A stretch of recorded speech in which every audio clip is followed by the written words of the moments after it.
So guys, good afternoon. This is Travel with Jason. Dito kami ngayon sa Cebu Mactan Airport.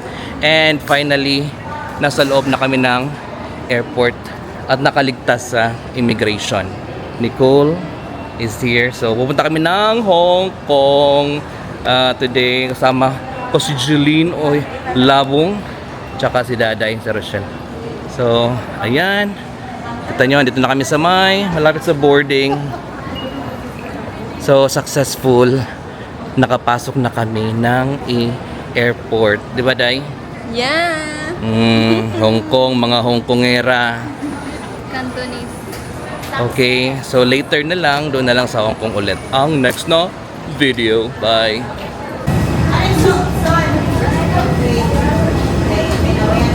So, welcome Hong Kong! Ayan na ang Hong Kong.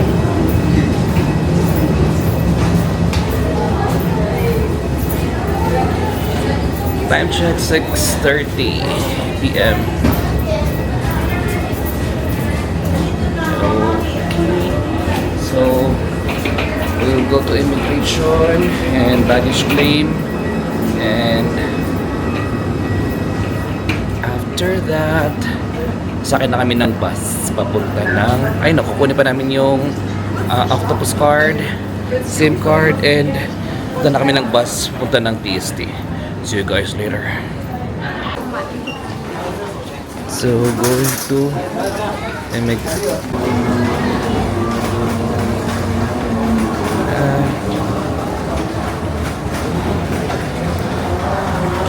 Yay.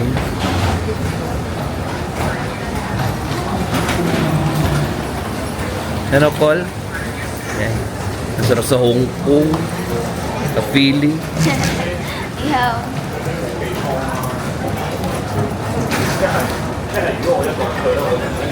So, papunta na ng immigration. So naman ang Hong Kong, ang layo, ang haba ng lakad ng Hong Kong Airport. So, malayo pa.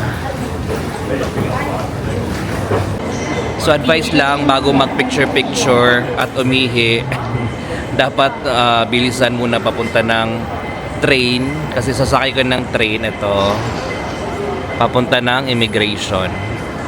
So, follow lang yung direction. So, E1, E2 punta ng immigration. Okay. So, guys, after ng immigration, after ng baggage claim, punta na kami sa labas, exit na. Tapos, nandito kami ngayon, nag-stay dito kung saan mo i-claim lahat ng binook namin sa Klook. So, we have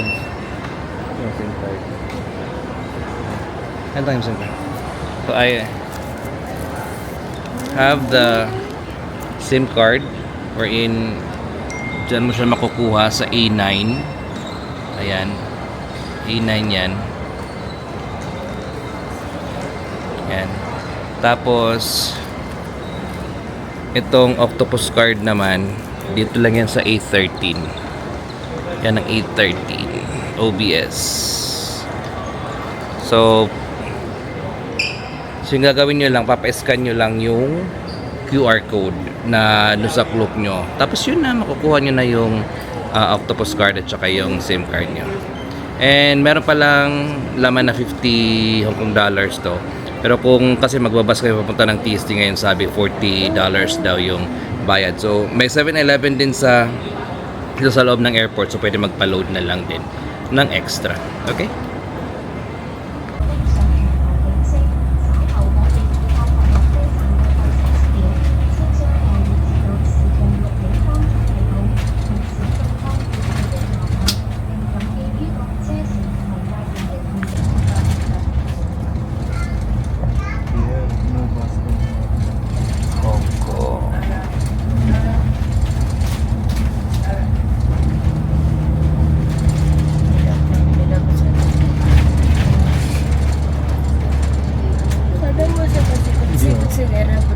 Now we're crossing the bridge.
labas nito ay dagat.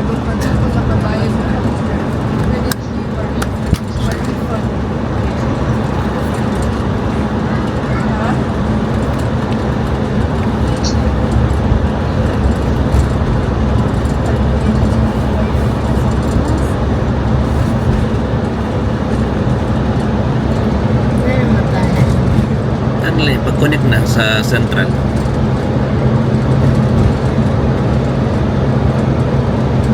Tana. Kakapinit. Tubig sa igbaw. Dagat. Adi sa ilalim sa dagat. Naman buwa, nagbuwaak.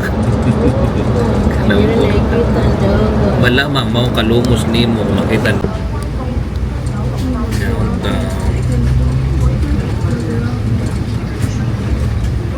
Daw sa upay nga agyan. Daw sa upay nga agyan ni Rena. Puro mga buwan. Damo constructionan Hong Kong yan.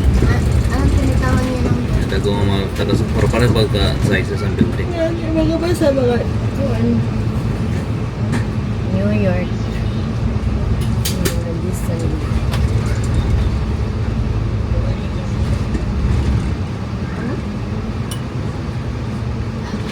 Then sa Mastad.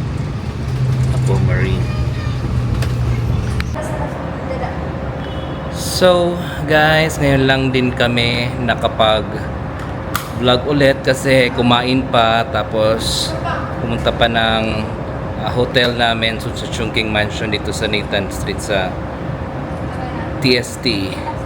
Today, andito kami sa museum, di ba? Of Art. Museum Arts of Hong Kong. Yan.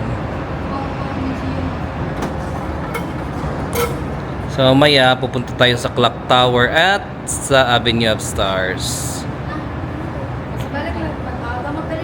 Oh. Pasok na kami dito. Kakapagod. Whew. Yan yung museum. Pagkanikundinan ko pag-agi. Now guys, the next stop is the Clock Tower. Here in TST. Very nice. Wow. Very old. So, isa itong tourist spot dito. Ganda, diba? So, yan. Yan yung Museum of the Art. Ito yung dito sa labas. Ganda din. May fountain. May alam mo siguro fountain. Parang swimming pool style. Yan. Ganda.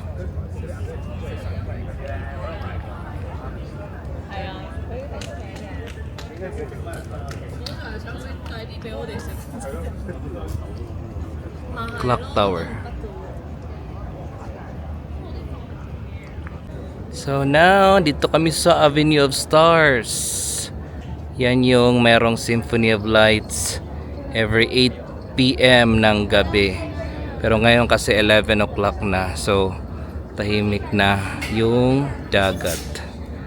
So, wala na siyang mga bangka. So, ayan. Dito kami sa side ng Avenue of Stars. So, yan yung Central.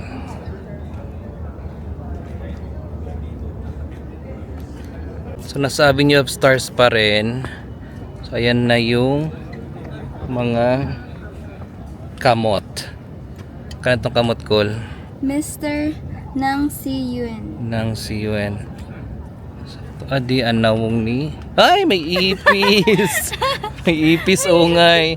Tourist attraction. Di kang Bruce Lee. Nagsunod-sunod siya kang Bruce Lee. Kan Bruce Lee na Raymond Chow. So mga Chinese na mga mga kamay nila talaga to. So kung sa wax figure pa sa kanila kamay. So hindi ko sila makakilala. Leonard Ho Kwong. Yan yung mukha. Ito yung K11 na niya, Col. K11 mo. Oh, mataas.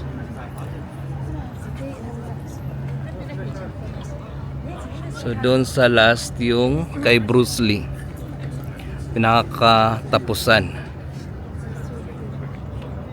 Ayan.